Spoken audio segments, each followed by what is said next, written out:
Twongeye kubasuhuza kandi twongeye kubaha ikaze bakunzi ba Ruyenzi TV, amahoro y'Imana akomeze kubana namwe. Nizere ko mumeze neza, nizere ko mukomereye mu Mwami Yesu, nizere ko ibintu byose ari amahoro. Haleluya, haleluya. Yesu nashimwe cyane kandi nahabwe icyubahiro. Yesu ashimwe cyane. Nkomeje kwihanganisha abantu bagize ibyago, babuze ababo, babuze inshuti, babuze imiryango, babuze abaturanyi.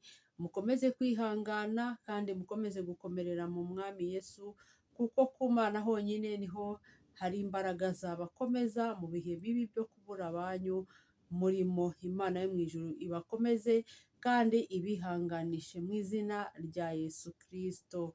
Haleluya, haleluya. Yesu nashimwe cyane. Kandi ndihanganisha abantu barwariye mu ngo zabo, hari abarwariye kwa muganga. Ikiganza cy'Uwiteka cy'ururuke kibakoreho kandi kibakize mu izina rya Yesu Kristo. Hari n'abandi bafite ibibazo bitandukanye, abo bose Imana ibagenderere, ibahe ihumure riturutse ku Mana. Haleluya, haleluya. Yesu nashimwe cyane. Nk'uko bisanzwe rero tugeze mu ijambo ry'Imana. Ijambo ry'Imana ni ubuzima, ijambo ry'Imana ni ubugingo, ijambo ry'Imana rirabohora kandi ijambo ry'Imana rirakiza. Ijambo ry'Imana ni byose. Mbere y'uko twinjira mu ijambo, reka tubanze duce bugufi, twubahe Imana, dusenge Imana kugira ngo tuyihe ikaze na karibu muri uyu mwanya mwiza tugiye kwinjiramo wo kugabura ibyayo. Haleluya, haleluya. Ndagushimiye Uwiteka Imana, ngushimiye ko uri umurengezi wanjye, ngushimiye ko uri umurengezi w'abakunzi ba Ruyenzi TV, ngushimiye uburyo utwitaho ndetse n'uburyo ubitaho. Izina ryawe nirihabwe icyubahiro. Twinjiye mu mwanya wawe rero wo kumva ibyawe. Uwiteka Imana, mbere ya byose banza utweze udutunganye kugira ngo ijambo ryawe ritugere mu mitima isukuye, rigere mu mitima imeze neza. Haleluya, haleluya. Reka abagiye kumva ijambo ryawe ribabere inkomezi, rigira aho ribakura kandi rigira aho ribageza mu buryo bw'umwuka ndetse no mu buryo bw'umubiri.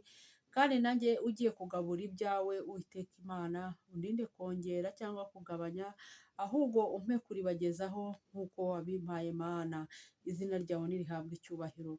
Nguhaye ikaze na karibu Uwiteka Imana, nguhaye ikaze na karibu Kristo mwiza, nguhaye ikaze na karibu Mwuka Wera. Amina, amina. Mu izina ryawe ryera Yesu, amina. Yesu nashimwe cyane. Rero twihuse, hari ibyo Imana yashyize ku mutima tugiye kuvugaho uyu munsi. Haleluya. Hari abakristo, umuntu ukijijwe, umuntu wizera Yesu nk'umwami n'umukiza we, hari ibimenyetso. Ese hari igihe ujya wumva wacitse intege, wumva utagifite ubusabane n'Imana yawe? Hari ibimenyetso rero Imana yampaye ngo mbibabwire, ibimenyetso bizakwereka ko uri mu ntege nkeya, ibimenyetso bizakwereka ko utagifite ubusabane n'Imana yawe, ahubwo Satani yatangiye kukwinjirana. Hari ibyo Imana yambwiye mugomba gusenga kandi mukagira kwizera kandi mugashishoza muri byose, kuko hari igihe Satani ajya yinjirira umuntu ageze mu gihe cyo gusubizwa, hanyuma agacika intege, ibisubizo bye bigasubira inyuma, amasezerano ye akadindira. Haleluya. Yesu nashimwe cyane. Ikimenyetso cya mbere mu bikwereka ko wamaze gucika intege, utakiri mu busabane bw'Imana, harimo guhorana ubwoba no kwiheba. Kumva ufite ubwoba no kwiheba. Haleluya. Burya umuntu uri mu ntege nkeya akenshi ajya agira ubwoba, kandi ubwoba buterwa na Satani. Haleluya. Twihute mu ijambo muri Timoteyo wa kabiri igice cya mbere umurongo wa 7 niho tugiye kubisanga. Timoteyo wa kabiri igice cya mbere umurongo wa 7 haravuze ngo, reka dusome igice cya mbere umurongo wa 7. Haravuze ngo kuko Imana itaduhaye umwuka w'ubwoba, ahubwo yaduhaye uw'imbaraga n'urukundo no kwirinda. Amina. Yesu nashimwe cyane. Ubwoba ni intwaro Satani akoresha kugira ngo ashyire umuntu hasi, kugira ngo ashyire umukristo hasi. haleluya, haleluya. Buriya iyo ubwoba bwaje muri wowe burya uba uri kure y'Imana, nta busabane uba ugifitanye n'Imana. Gerageza rero usenge wirukane iyo dayimoni w'ubwoba, kuko ubwoba ni ikintu kibi. Dayimoni w'ubwoba ni mubi. Dayimoni w'ubwoba atuma utagera ku ntego y'ibyo wiyemeza. Dayimoni w'ubwoba atuma utagirana ubusabane n'Imana. Haleluya, haleluya. Yesu nashimwe cyane. Ubwoba nabwo biri mu bimenyetso bizakwereka ko utagifitanye ubusabane n'Imana, ahubwo wagiye kure y'Imana, kuko umuntu ukomeye mu Mana, umuntu ukomeye mu by'Imana nta bwoba, kuko ku Mana nta bwoba buhari. Haleluya, Yesu nashimwe cyane. Twihute ku kimenyetso cya kabiri kikwereka ko utagifitanye ubusabane n'Imana, uri mu ntege nkeya muri icyo gihe, harimo gucika intege no gucika intege mu gusenga no kudasoma ijambo ry'Imana. Bene data bakunzi ba Ruyenzi TV, burya nubona wacitse intege zo gusenga, ukumva wajya gusenga ukumva nta mbaraga ufite zo kuzamura isengesho, ukumva gusoma ijambo ry'Imana ntabwo bikiri ibintu byawe, ntabwo bikigushishikaza, uzamenye ko wacitse intege, utakiri mu busabane n'Imana. Haleluya. Twihute mu ijambo, turabisanga muri Matayo 26 umurongo wa 41. Matayo 26 umurongo wa 41 niho dusanga kwa kundi wacitse intege udashaka gusoma Bibiliya. Haleluya, haleluya. Yewe ndetse udashaka no gusenga. Yesu nashimwe cyane. Turabisanga muri Matayo 26 umurongo wa 41. 26:41 aravuze ngo mube maso musenge mutajya mu moshya. Haleluya, haleluya. Ni muri Matayo 26 umurongo wa 41. Haleluya. Haravuze ngo mube maso musenge mutajya mu moshya. Umutima niwo ukunze, ariko umubiri ufite intege nkeya. Haleluya. Yesu nashimwe cyane. Buriya iyo wumva nta mbaraga ufite zo gusoma ijambo ry'Imana, nta mbaraga ufite zo gusenga, buriya uba uri kure y'Imana, uba wacitse intege. Burya Satani ajya atubuza gusenga, kuko burya mu gusenga habamo ibintu byiza. Ajya anadutera akatubuza gusoma ijambo ry'Imana. Nubona rero birimo kukubaho, ujye umenya ko Satani yakugabyeho ibitero. Haleluya. Ujye umenya ko Satani yakugabyeho ibitero, hanyuma wongere wishakemo imbaraga zatuma wongera kugirana ubusabane n'Imana. Mwicike intege rero, kuko Satani azi ko gusenga no gusoma Bibiliya ariho hari imbaraga zo kunesha. Haleluya. Buriya Satani arabizi ko iyo urimo gusoma ijambo ry'Imana ukuramo imbaraga. Arabizi ko iyo turimo gusenga, haleluya, dukuramo imbaraga. Rero mwicike intege, musengane imbaraga, musengane umwuka iteka, kandi musome n'ijambo. Haleluya. Ni ukuri Satani azajya kure yanyu. Haleluya. Kandi niho harimo ubutunzi mu gusenga. Niyo mpamvu Satani abikubuza. Mu gusenga harimo ubutunzi, mu gusenga harimo ubuzima, mu gusenga harimo imibereho. Bakunzi ba Ruyenzi TV, muharanire gusenga no gusoma ijambo ry'Imana, kuko iyo wabikoze ntabwo Satani akwinjirira uko wishakiye. Ikindi kimenyetso kizakwereka ko uri mu ntege nkeya, utagifitanye ubusabane n'Imana, ni igihe wumva usenga ukabona ko utarimo gusubizwa. Haleluya. Ugatangira ugacika intege, kuko hari igihe usenga pe, mu gusenga ntabwo uhita usubizwa. Hari igihe Imana Satani aba arimo kurwanya ibisubizo byawe. Haleluya. Hari igihe nabyita ubukererwe mu gusubizwa. Haleluya. Hanyuma hari igihe usenga pe, ukavuga uti ariko se iyi Mana yagiye he? Imana ntabwo ikinyumva, ese ndi umunyabyaha, ese nakoze iki? Burya haba harimo ubukererwe mu gusubizwa. Si uko Imana iba itakumvise, iba yakumvise, ahubwo hari igihe ibisubizo byacu biza Satani akabifatira mu kirere. Haleluya, haleluya. Turabisanga muri Daniyeli umutwe wa 10 umurongo wa 12 kugeza ku murongo wa 13. Daniyeli igice cya 10 umurongo wa 12 kugeza ku murongo wa 13. Haleluya, haleluya. Ahera ko arambwira ati witinya Daniyeli, kuko uhereye ku munsi watangiriyeho gushishikarira gusobanukirwa no kwicisha bugufi imbere y'Imana yawe, amagambo yawe yarumviswe kandi niyo anzanye. Ariko umutware w'ubwami bw'Ubuperesi amara iminsi 21 ambuza. Nyuma Mikayeli umwe wo mu batware bakomeye aza kuntabara, ntinda mu bami b'Ubuperesi. Amina. Murabyumva neza ko hari igihe tugasenga ariko Satani agafatira ibisubizo byacu hejuru. Haleluya. Yesu nashimwe cyane. Ntimuzacike intege rero, muzakomeze musenge kugira ngo ibisubizo byacu bizaze. Si uko Imana iba itatwumvise, si uko Imana iba itakumvise wicika intege, kuko igihe ugeze cyo gucika intege nicyo gihe cyo gusubizwa. Yesu nashimwe.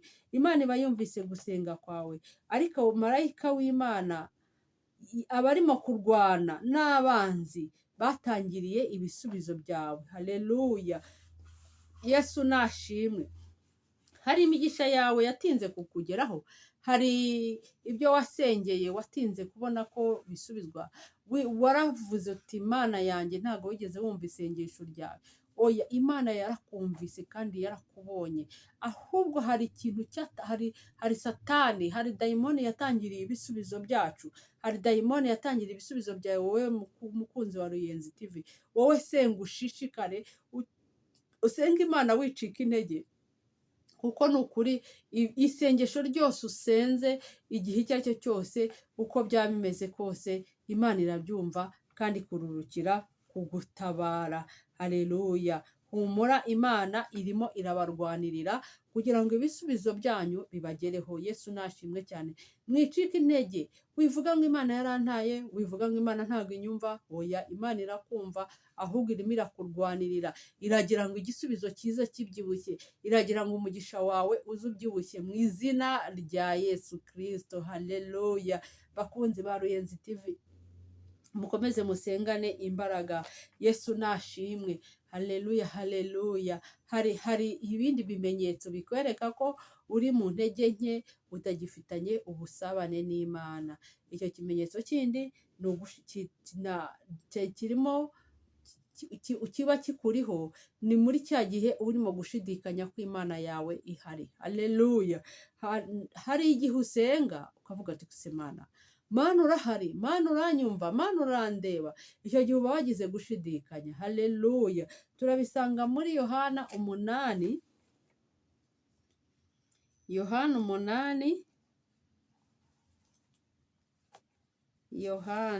8 umurongo wa 44. Haleluya, haleluya. Haravuze ngo umurongo wa 44. Yesu nashimwe cyane. Mukomoka kuri so Satani, kandi ibyo so ararikira nibyo namwe mushaka gukora. Uwo yahereye kera kose ari umwicanyi, kandi ntiyahagaze mu by'ukuri, kuko ukuri kutari muri we. Nuvuga ibinyoma aravuga ibye ubwe, kuko ari umunyabinyoma kandi ni se w'ibinyoma. Amina. Yesu nashimwe cyane. Buriya hari igihe ugeramo ukumva ko Imana itagukunda. Haleluya.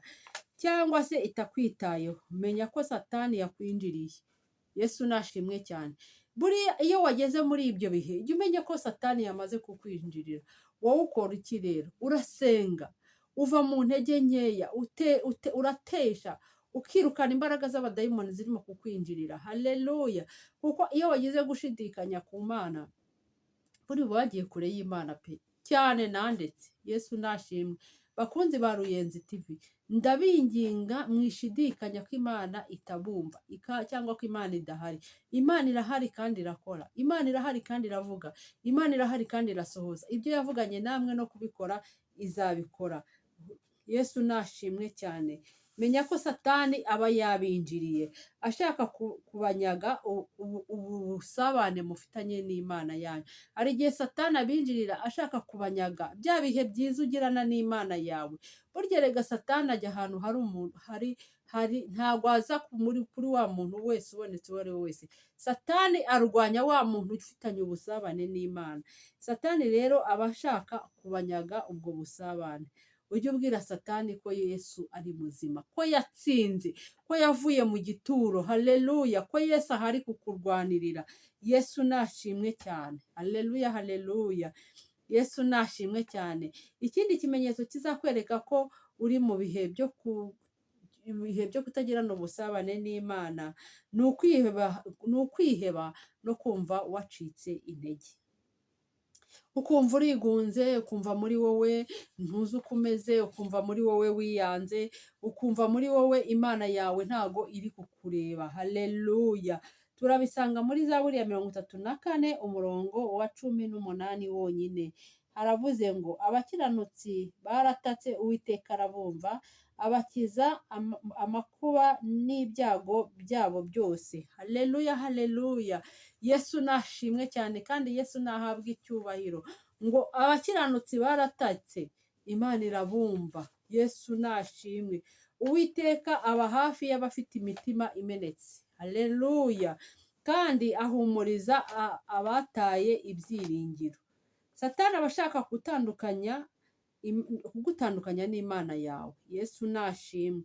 Ariko ujye wizera ko uri kumwe n'Imana yawe utigeze uva mu biganza byayo. Haleluya. Hari igihe Satani aguteza kwiheba, akaguteza kwigunga, ukumva uri wenyine, ukumva n'amasengesho wasenze nta kintu akumariye, ukumva wacitse intege muri wowe.